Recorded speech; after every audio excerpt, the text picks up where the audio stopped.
आपल्याला सगळ्यांनाच माहिती आहे की 4 मार्चला सर्वोच्च न्यायालयाने एक निर्णय दिला आणि महाराष्ट्र राज्यामध्ये ओबीसीला जे आरक्षण राजकीय मिळालं होतं स्थानिक स्वराज्य संस्थांमध्ये ते आरक्षण रद्द केलं। ते रद्द झाल्यानंतर केंद्र सरकार आपलं राज्य सरकारने त्या आदेशाच्या विरुद्ध एक रिव्हिजन पिटिशन दाखल केली होती। ती पिटिशन देखील सर्वोच्च न्यायालयाने रद्दबातल केली आहे। त्यामुळे आत्ताच्या परिस्थितीमध्ये महाराष्ट्रामध्ये कुठलंही राजकीय आरक्षण ओबीसी करता शिल्लक राहिलेलं नाही। या संदर्भात कशा प्रकारे या सरकारने हे आरक्षण घालवलं हे मला खरं म्हणजे या निमित्ताने आपल्यासमोर ठेवायचं आहे। सर्वात पहिल्यांदा ही जी काही पिटिशन होती सर्वोच्च न्यायालयासमोर ती ओबीसी आरक्षणामध्ये ज्या जिल्ह्यांमध्ये 50% वर आरक्षण चाललंय ते 50% आत आलं पाहिजे अशा प्रकारची ती पिटिशन होती। आणि त्याच्यामध्ये त्यांनी जो एक 2010ला कृष्णमूर्तीच्या केसमध्ये जे जजमेंट आलं होतं सरन्यायाधीशांच्या बेंचने दिलेलं त्याचा आधार घेत सांगितलं होतं की हे 50% आत आलं पाहिजे। आमचं सरकार ज्यावेळेस होतं त्यावेळेस कोर्टामध्ये या संदर्भात बऱ्याच जोरदार तिथे आर्ग्युमेंट झाले आणि कोर्टाने सांगितलं की बाकी ठीक आहे पण कृष्णमूर्ती जजमेंट प्रमाणे हे आरक्षण प्रत्येक जिल्ह्यात सरसकट 27% असू शकत नाही, तर हे आरक्षण प्रपोर्शनल असलं पाहिजे आणि म्हणून तुम्ही हे प्रपोर्शनल केलं पाहिजे। त्यानुसार आमच्या लक्षात आलं की हे जर आरक्षण 50% वरचं उडालं तर साधारणपणे जिल्हा परिषद पंचायत समितीच्या 130 जागा बाधित होतात। आणि म्हणून आम्ही महाधिवक्ता आणि सगळ्यांना घेऊन बसलो आणि कृष्णमूर्ती जजमेंटचा त्या ठिकाणी स्टडी केला आणि लक्षात आलं की आपण प्रपोर्शनल रिप्रेझेंटेशनचा ऑर्डिनन्स काढला आणि मग पुढे कोर्टाला वेळ मागितली तर या 120 पैकी 90 जागा ज्या 50% वरच्या आहेत ते आपण वाचवू शकतो। आणि त्यानुसार आम्ही साधारणपणे हा ऑर्डिनन्स या ठिकाणी 31/7/2019ला ऑर्डिनन्स आम्ही त्या ठिकाणी काढला आणि त्यामुळे 90 जागा आम्ही वाचवल्या। कोर्टाला तो ऑर्डिनन्स सादर केला आणि कोर्टाला सांगितलं की आता हा ऑर्डिनन्स आम्ही काढलेला या ऑर्डिनन्स प्रमाणे पुढची कारवाई करण्याकरता आम्हाला वेळ द्या। कोर्टाने त्यावेळेस निवडणुका 4 जिल्हा परिषदाच्या येणार होत्या, त्यांनी सांगितलं की आम्ही स्थगित करतोय 2 महिन्याकरता आणि पुढची कारवाई तुम्ही करा आणि त्यामुळे ते आरक्षण त्यावेळी वाचलं। त्यानंतर हे नवीन सरकार आलं। आपल्याला कल्पना आहे की हे नवीन सरकार 28/11/2019ला आलं। त्यानंतर ही केस लागली आणि 13/12/2019ला माननीय सर्वोच्च न्यायालयाने असे निर्देश दिले की तुम्ही कॉन्स्टिट्यूशन बेंचने कृष्णमूर्तीच्या केसमध्ये जे सांगितलेलं आहे त्याप्रमाणे कारवाई करा आणि आम्हाला पुढच्या तारखेला कळवा। कधी सांगितलं? 13/12/2019। सरकारने 13/12/2019 पासनं 2/3/2021 पर्यंत म्हणजे 15 महिने केवळ तारखा मागितल्या। 15 महिने आणि 15 महिन्यानंतर 2/3/2021 2 मार्च 2021ला एक ॲफिडेव्हिट सादर केलं, ज्या ॲफिडेव्हिटमध्ये त्यांनी सांगितलं की हो काही जिल्ह्यांमध्ये आमचं आरक्षण 50%च्या वर चाललेलं आहे आणि आम्हाला पुढचा वेळ देण्यात यावा। आणि ज्यावेळेस अशा प्रकारचा वेळ मागितला, दुर्दैवाने आम्ही जो ऑर्डिनन्स काढला होता तो ऑर्डिनन्स हा त्याच्या पुढच्या म्हणजे नवीन सरकार आल्यानंतर पहिल्या अधिवेशनामध्ये तो कायद्यामध्ये परिवर्तित करायला पाहिजे होता। सरकारने तो ऑर्डिनन्स लॅप्स करून टाकला। आता परिणाम काय झाला की 15 महिन्यानंतर हे ॲफिडेव्हिट ज्यावेळेस सरकारने सादर केलं त्यावेळी कोर्ट चिडलं आणि कोर्टाने त्यांच्या जजमेंटमध्ये लिहून ठेवलेलं आहे की राज्य सरकार कोणतीही कारवाई न करता दुर्बल आणि बनावटी ग्राउंडवर या ठिकाणी तारीख मागते आहे, त्यामुळे आता आम्ही अशी तारीख देऊ शकत नाही। आणि लगेच 4 तारखेला सर्वोच्च न्यायालयाने एक निर्णय दिला आणि सर्वोच्च न्यायालयाने या निर्णयाप्रमाणे 50% वरचं नाही ते तर केलंच, पण 50%च्या खालचं देखील स्थगित केलं आणि सांगितलं की कॉन्स्टिट्यूशन बेंचने जी कारवाई सांगितली आहे ती कारवाई केली नाही, म्हणून आम्ही हे स्थगित करतोय। यानंतर मी स्वतः 5 तारखेला अधिवेशन सुरू होतं, 5 मार्चला अधिवेशनामध्ये सांगितलं की आपल्याला हे जर टिकवायचं असेल तर आपल्याला कॉन्स्टिट्यूशन बेंचने सांगितलेली कारवाई करावी लागेल। आणि ती कारवाई म्हणजे काय, तर राज्य मागासवर्ग आयोग गठीत करावा लागेल, त्याला एम्पिरिकल डाटा कलेक्ट करायला सांगावा लागेल आणि त्याच्या आधारावर आपलं आरक्षण जस्टिफाय करावं लागेल, तरच आता हे यापुढे टिकू शकतं। लगेच सभागृहामध्ये ठरलं की माननीय मुख्यमंत्र्यांकडे बैठक होईल। माननीय मुख्यमंत्र्यांकडे बैठक झाली आणि त्या बैठकीमध्ये हे स्पष्टपणे मी मांडलं की आपल्याला आता याच्यामध्ये कृष्णमूर्ती जजमेंट प्रमाणे पुढची कारवाई करावी लागेल। एक तर आम्ही जो प्रपोर्शनलचा काढला होता तोचा कायदा करावा लागेल, पण आता नुसता कायदा करून होणार नाही, कारण हे जजमेंट आलाय, याच्यासोबत राज्य मागासवर्ग आयोग गठीत करावा लागेल, त्यांना एम्पिरिकल डाटा तयार करायला लावावा लागेल, त्याच्या आधारावर आपल्याला पुन्हा एकदा आरक्षणाचा कायदा किंवा त्या संदर्भातला अमेंडमेंट करावं लागेल। मी ज्यावेळेस हे मांडलं त्यावेळेस राज्याचे महाअधिवक्ता त्या ठिकाणी होते, त्यांनी त्याला दुजोरा दिला, विधी सचिव होते त्यांनी दुजोरा दिला, त्या ठिकाणी आमच्या काळातले जे ग्रामविकास सचिव होते ज्यांनी तो ऑर्डिनन्स काढला होता ते होते, त्यांनी त्याला दुजोरा दिला आणि तिथे ठरलं की याप्रमाणे आपण कारवाई करू। परंतु त्यानंतर जे निवेदन सरकारने केलं ते वेगळ्याच प्रकारचं केलं, त्यात कुठेही राज्य मागासवर्ग आयोग गठीत करणार वगैरे किंवा कधीपर्यंत करणार हे काहीच सरकारने सांगितलं नाही आणि ते न करता सरकार रिव्हिजनमध्ये गेली आणि मार्चपासून तर जूनपर्यंत हा सगळा वेळ सरकारने घालवला।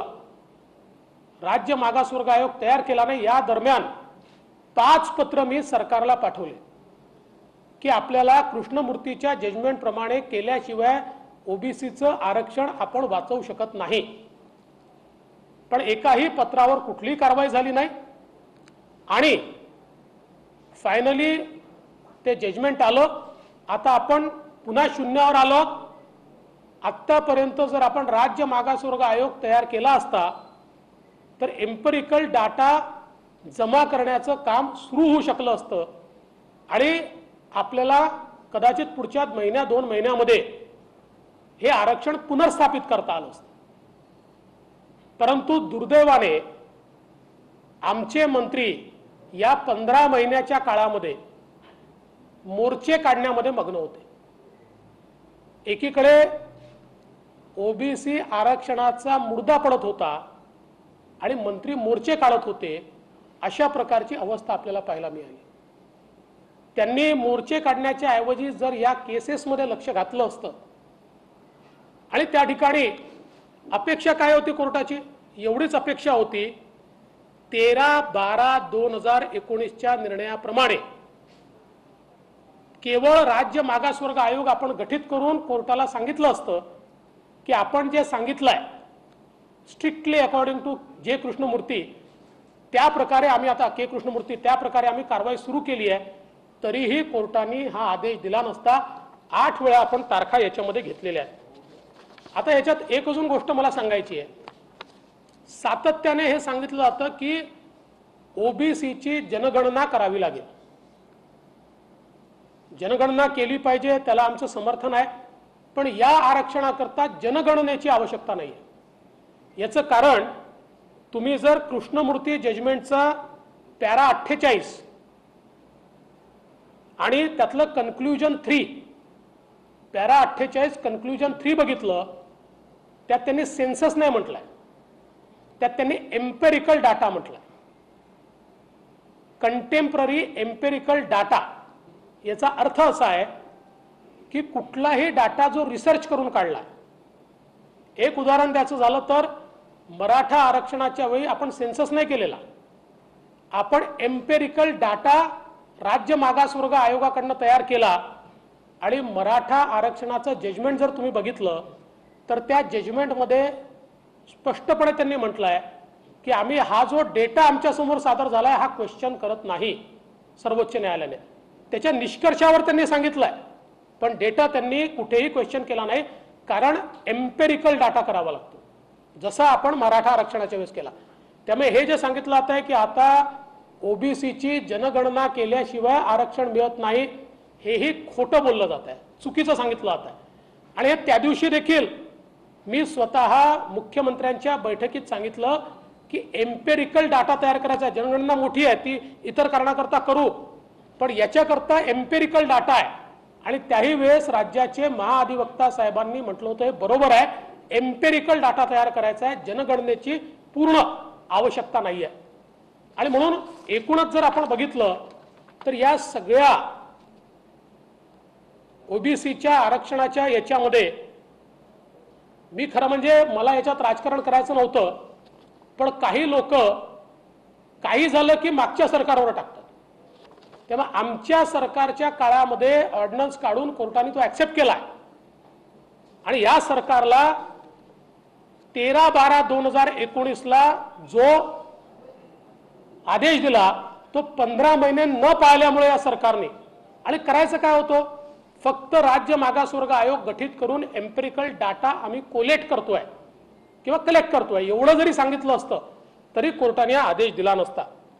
तर मला जाणीवपूर्वक याच्यामध्ये या आदेशातले काही पार्ट वाचून दाखवायचे आहेत, ज्याच्यामध्ये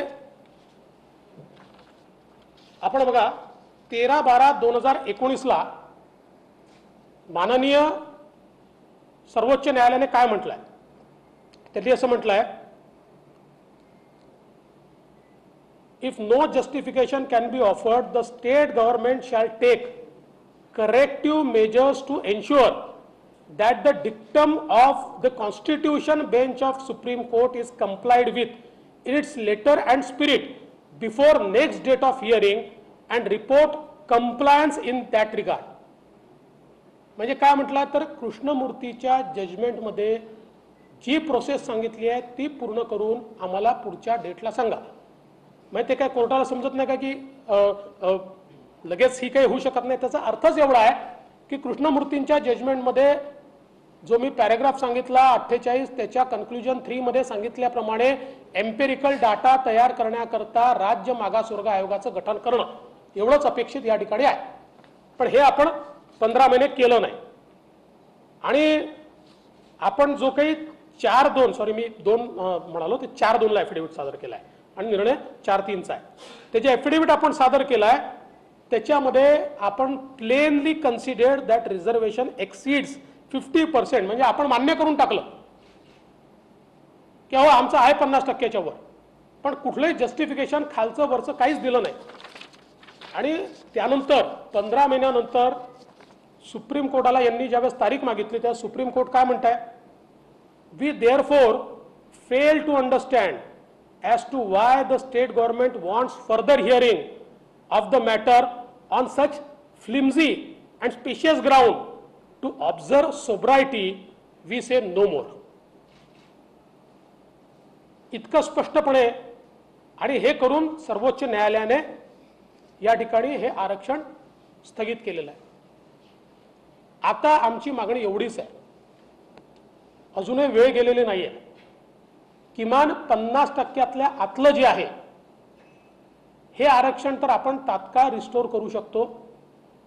त्या दृष्टीनं आता तरी विना विलंब राज्य सरकारने राज्य मागासवर्ग आयोग तयार करावा आणि डेटा, इम्पेरिकल डेटा हा कलेक्ट करण्याकरता सुरुवात करावी। आमच्या काळामध्ये आम्ही कोर्टाला हेही सांगितलं होतं की जो SCCचा सर्वे आहे तो सर्वे आमच्याकडे आहे, पण तो बायफर्केटेड नाही आहे। म्हणजे राज्यांना तो सर्वे देताना तो बायफर्केट करून दिला नाही आणि तो जुन्याच केंद्रातल्या सरकारचा 2011 सालचा निर्णय आहे, पण त्याच्यावर आधारितही एम्पिरिकल डाटा तयार होऊ शकतो। त्याचं बायफर्केशन केलं तरी एम्पिरिकल डाटा तयार होतो। आपण ते 3, 4, 5, 4 महिन्यात, 3 महिन्यात, 2 महिन्यात जास्त स्टाफ लागला तर 2 महिन्यात आपण त्याचं बायफर्केशन करू शकतो। किंवा एम्पिरिकल डाटा तयार करण्याकरता आपण जर चांगल्या काही संस्था नेमल्या तर प्रत्येक जिल्ह्यातल्या शाळांमध्ये विद्यार्थी किती, त्यातले ओबीसी किती, वेगवेगळ्या पद्धतीने हा सायंटिफिक डाटा तयार करायचा, ही जनगणना करायची नाहीये। त्यामुळे हे जर राज्य सरकारने केलं तर मला असं वाटतं आता फॉर्च्युनेटली सगळ्या निवडणुका पुढे गेल्या, नजीकच्या भविष्यामध्ये कोरोनामुळे निवडणुका होतील असं वाटत नाहीये। त्यामुळे ह्या मधल्या काळात ही कारवाई जर राज्य सरकारने केली तर किमान 50% आतलं ओबीसीचं आरक्षण हे बहाल करता येईल। 50% वर ज्या जिल्ह्यांमध्ये गेलाय ते उर्वरित, म्हणजे याच्यामध्ये विशेष प्रॉब्लेम जो येईल तो नंदुरबारला येईल, त्याच्यानंतर पालघरला येईल आणि हा यवतमाळला काही प्रमाणात येईल, पूर्ण नाही येणार, पण या 2 ठिकाणी तर, आणि सगळ्यात जास्त नंदुरबारला येईल।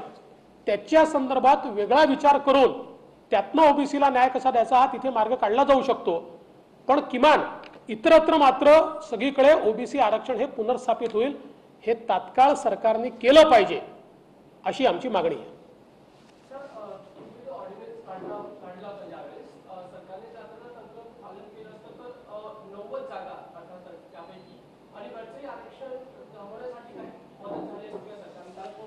हे वरच्याच आरक्षणाकरता होतं, ते जर त्यावेळी खालचं आरक्षण तर वाचलंच होतं, वरच्या आरक्षणाचे जे 130 जागा चालल्या होत्या त्यातल्या 90 जागा वाचल्या असत्या।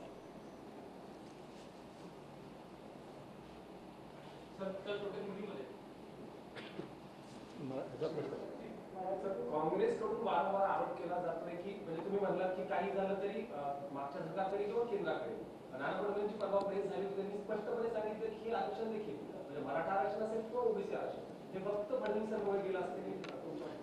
मी पुराव्यासहित बोलतो, मी सर्वोच्च न्यायालयाचे जजमेंट्स आपल्याला वाचून दाखवले तारखेवार, आणि त्यात हे स्पष्टपणे दिसतंय की आम्ही वाचवलं, यांच्या काळात गेलं। अरे तुमचं सरकार येऊन 15-15 महिने झाले, आता 18-18 महिने झाले ना, 15-15, 16-16 महिन्यानंतर, आणि तुमच्या हा आदेश आमच्या सरकारला दिला नव्हता, 13-12चा आदेश हा तुमच्या सरकारला दिला होता, आणि त्यानंतर 15 महिने तुम्ही काहीच केलं नाही, म्हणून सरकारने, म्हणून सर्वोच्च न्यायालयाने तो निर्णय दिला।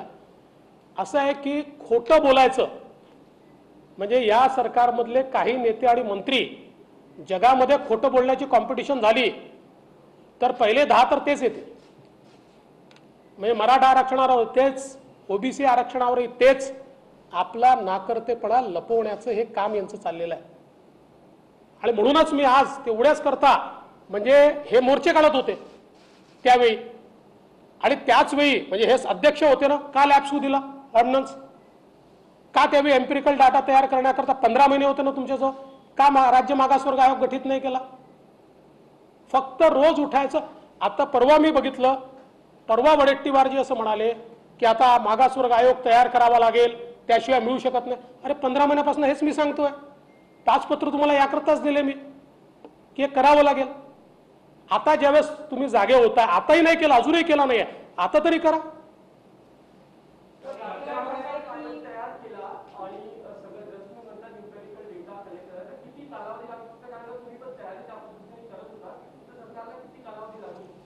बघा माझं मत असं आहे की एम्पिरिकल डाटा तयार करण्याकरता आपण जास्त एजन्सीज लावल्या तर जास्त लवकर डेटा तयार होतो.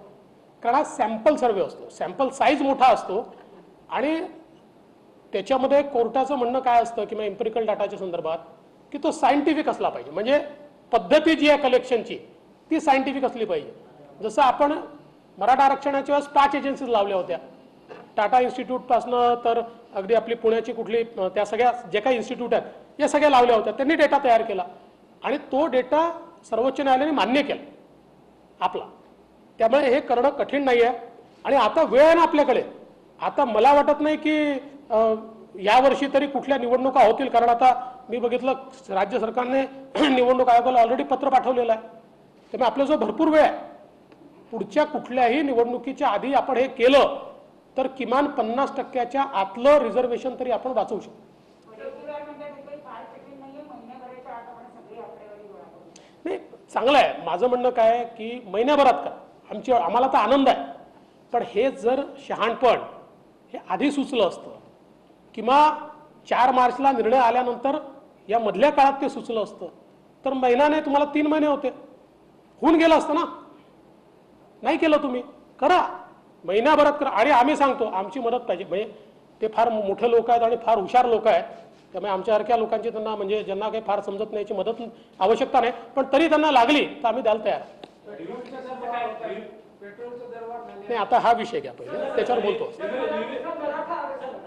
नाही नाही, आता पहिले हा विषय संपला असेल तर मग दुसरा विषय. हां,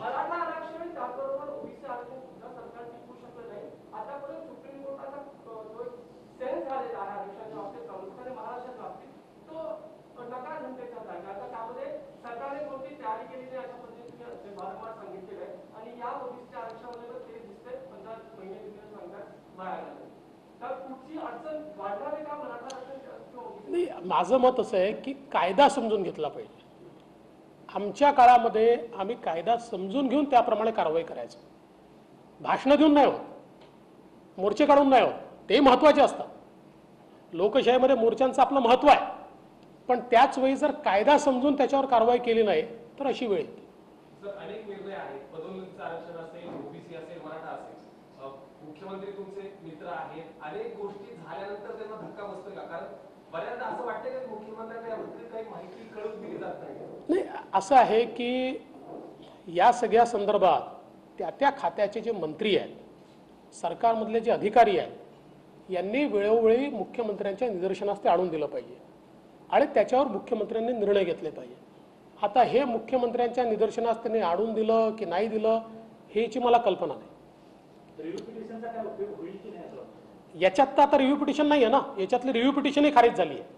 ओबीसी मधली रिव्ह्यू पिटिशनही खारिज झाली आहे. त्यामुळे आता रिव्ह्यू पिटिशनचा दरवाजा ओबीसीत ओपन नाही. आता राज्य मागासवर्ग आयोग तयार करणे, डेटा कलेक्ट करणे आणि पुन्हा नव्याने ते बहाल करणे, आणि ते शक्य आहे. त्याच्यामध्ये कोर्टानेच सांगितलं ते शक्य आहे.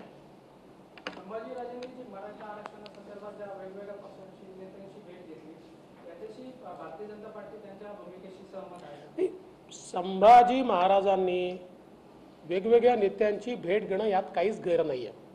मला देखील ते भेटले होते आणि त्यांची भूमिका अशी आहे की या प्रश्नावर सगळ्या पक्षांनी एकत्रित आलं पाहिजे आणि आमची त्याला तयारी आहे. मी त्यांना सांगितलं की आपण सांगा कोणाच्याही बैठकीला मी जायला तयार आहे.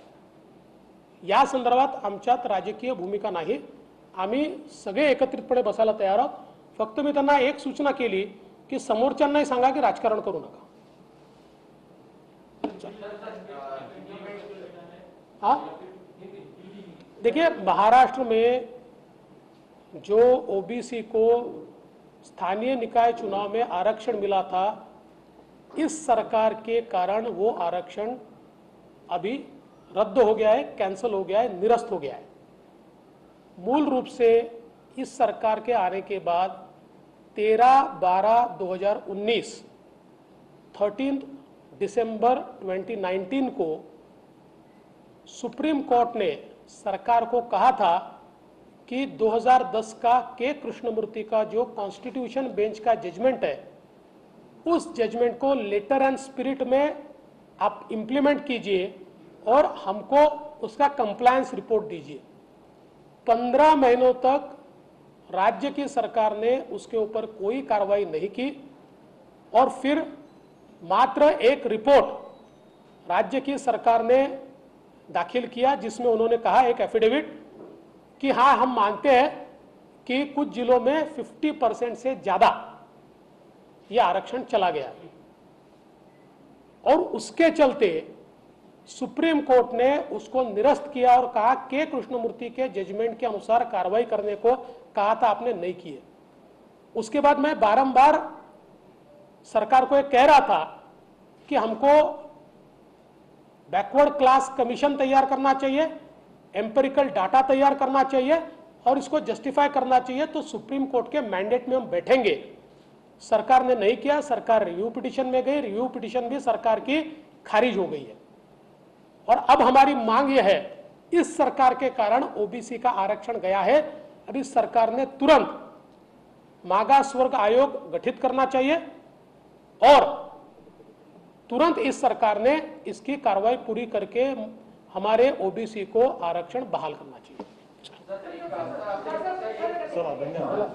बाबा, ओबीसी आरक्षणाचा मुर्दा पडत होता। आम्ही वारंवार पत्र दिली आणि तेव्हा हे लोक मंत्री मोर्चे काढण्यात मग्न होते। मागासवर्ग आयोग तयार केला असता तर अर्थातच आजचा हा तिढा सुटलेला दिसला असता, आरक्षण स्थापित झाला असतो। राजनीतिक तौर पर मुझे बदनाम करने के लिए इस तरह के आरोप लगाए जा रहे हैं। देखिए, ये जो सारे आरोप लगे हैं ये उन्हीं के खाते के लोगों ने लगाए हुए हैं और अब इसके ऊपर पुलिस जांच कर रही है। हम इस पर नजर रखे हैं, क्या पुलिस निष्पक्ष जांच करेगी, इस पर हमारी नजर है। हम पुलिस की जांच पर नजर रखते हुए उचित समय पर आरक्षण स्थापित करता आलं असतं अशा स्वरूपाचं वक्तव्य करतायत देवेंद्र फडणवीस यांनी। ओबीसी संदर्भातला हे वक्तव्य केलेलं आहे। ओबीसी आरक्षणाचा मुर्दा पडला नसता, मंत्री मोर्चे काढण्यात मग्न होते, मागासवर्ग आयोग तयार केला असता तर अर्थातच आज ही वेळ आली नसती, आरक्षण स्थापित करता आलं असतं असा घणाघात केलेला आहे सरकारवर देवेंद्र फडणवीसांनी।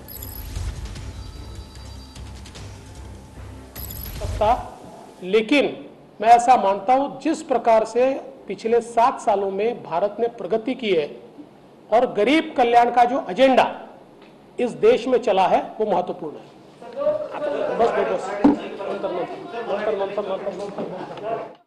तर विरोधी पक्षनेते देवेंद्र फडणवीस यांनी घणाघात केलेला आहे आणि अर्थातच सध्या सरकार ज्या पद्धतीने काम करते त्याच्यावरती ही ताशेरे ओढलेले आहेत। कारण 5 पत्र दिलेली होती ओबीसी आरक्षण टिकावं यासाठीची ती पत्र होती, मात्र त्याकडे दुर्लक्ष केलं गेलं।